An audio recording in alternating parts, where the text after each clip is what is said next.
This is Jennifer Horne, a 20-year-old woman from Nova Scotia who was murdered on one of her first ever dates. She suffered multiple stab wounds and died from suffocation after having duct tape wrapped around her head.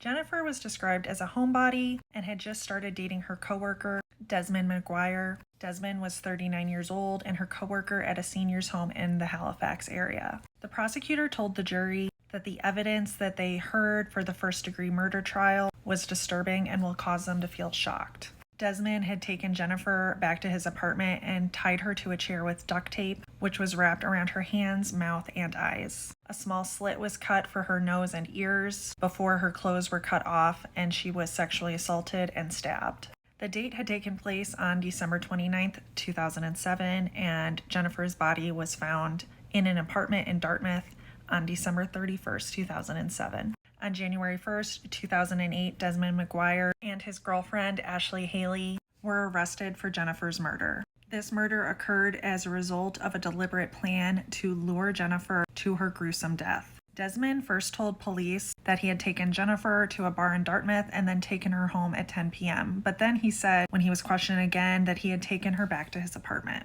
And when she was there, that is when the assault began.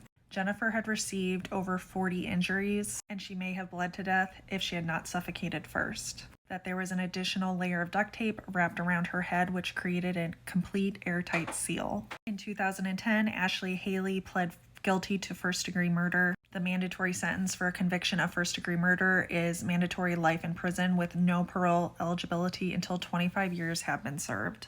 Desmond McGuire also pled guilty to first-degree murder and also received the mandatory life sentence.